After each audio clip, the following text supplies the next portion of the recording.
Hello there, YouTube. I am Wheelchair21, and today we'll be looking at S.H.Figuarts' Alien Baltan from Ultraman. Now, Baltan originally had an Ultra Act, which was a part of the Ultra Act line, which is pretty much now discontinued.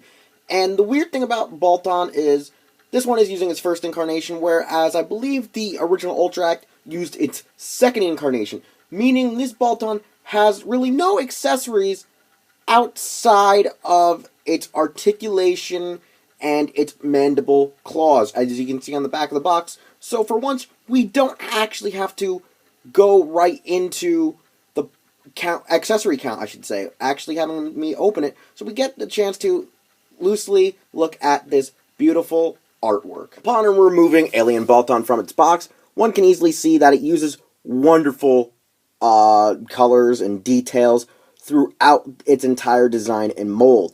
Honestly, I'm pretty sure a lot of this had to be hand-painted, and it took a lot of time for these people to actually put this thing together. I mean, just look at the sheer shading that they had to do, the weathering and stuff, just to get his face right, for the mask that the actor had to wear, the actual design up his legs. It's so immense, just the detail that went into the paint on this figure.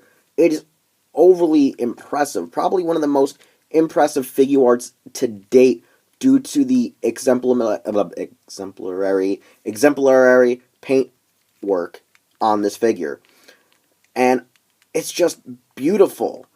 I mean, even the claws have a nice metallic gleam, as well as a bit of a weathered effect leading into its actual arm. Honestly, this is probably my most favorite Figuart when it comes to just the paint and the detail that went into it. It really helps to capture the suit. Now, I would have thought the leg pieces wouldn't have been as smooth and would have been a little bit rougher.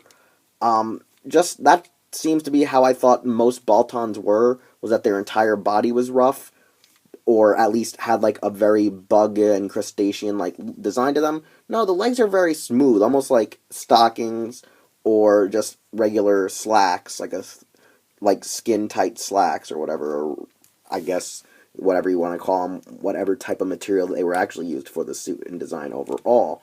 But it's impressive nonetheless.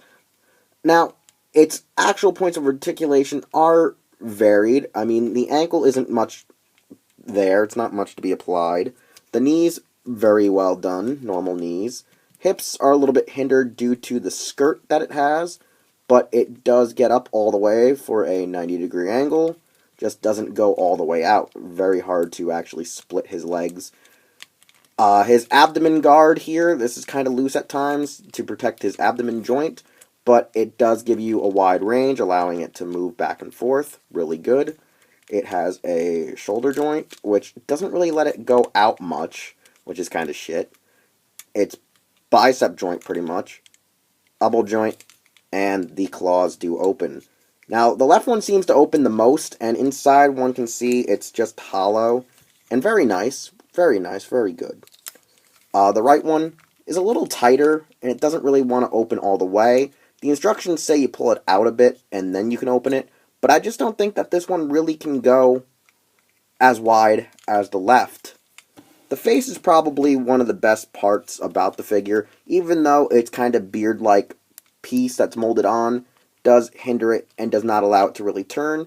It's just really more or less the immense work that I gotta say went into it to show the grainy effect of how it breathes, its antenna, and its compound eyes, which are very, very good. Very wonderful.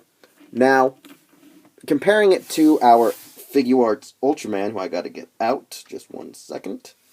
They are practically well scaled to each other, as their balance is a little askew due to how their feet are both designed and the weight distribution of their bodies.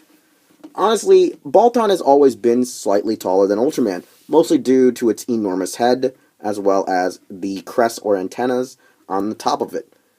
Now, as one can see, mine's not fully straight, but I'm going to get it as straight as I can due to the fact that my Ultraman Figuart tends to just not want to stand normally. But, as you can see, well done. well good size, well good scale, and you can still use them with your Tamashii Effect cities and buildings.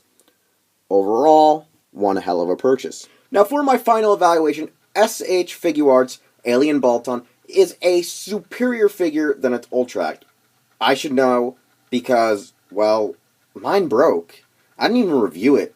Mine just was shit since day one. There was bad quality control on its Ultract incarnate, but its Figuart one is surely superior, surely greater, and way more accurate to the suit. And, well, highly detailed. It's just one of the best ones out there. Like I say, for paint apps alone. It's splendid, it's lovely, you'll love it, you'll hate it, I don't know. But for me, personally, I just like the paint designs, I like the paint apps, I like the grain, I like the weathering, I like the molding for its overall design. I feel it's the best figure we ever gotten for a Baltan. Baltan's probably an iconic character to the Ultra franchise, so if you want to be an Ultra fan, or if you are an Ultra fan, this is pretty much a figure you must own. Now, I'm pretty sure it's still in stock in some online retailers, as well as, well, hobby stores that carry Tokusatsu products.